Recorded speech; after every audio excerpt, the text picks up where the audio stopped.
আপনার একজন প্রিয় অভিনেতা এবং অভিনেত্রীর নাম বলবেন, আপনাকে অবশ্যই বাংলাদেশি হইতে হবে। জি। বাংলাদেশে তো কোনো ফেভারিট অ্যাক্টর নাই। পরিমাণী। অভিনেত্রী আসলে ওইভাবে নাই, পছন্দের অভিনেত্রী নাই।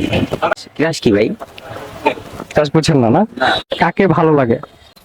সালমান শাহ, শাবনূর। সাকিব খান।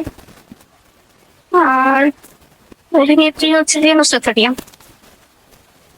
অভিনেত্রী অপু বিশ্বাস আর অভিনেতা সাকিব খান।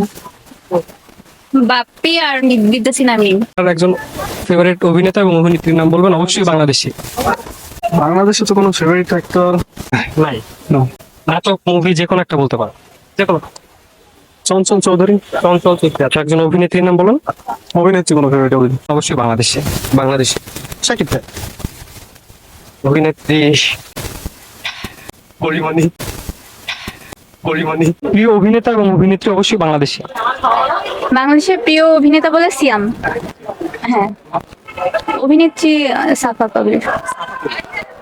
ঠিক আছে, আপনি বলেন। সিএম রে, হ্যাঁ সিএম রে ভালো লাগে। আর অভিনেত্রী আসলে ওইভাবে নাই, পছন্দের অভিনেত্রী নাই। সত্যি বাংলাদেশে কোনো অভিনেত্রীর অভিনয় ভালো লাগে না? আমার আসলে সত্যি কথা বলতে আমার ভালো লাগে না, আমার ওরকম বলার মতো কেউ নাই। ক্রাশ কে সেটা বলা। ক্রাশ, ক্রাশ, ক্রাশ কি ভাই? ক্রাশ বুঝছেন না? কাকে ভালো লাগে? পূজা চেরি ভালো লাগে। পূজা চেরি। প্রিয় অভিনেতা ছিল আমার মান্না স্যার, এবং অভিনেত্রী ছিল নামটা ভুলি না। জি, শামা।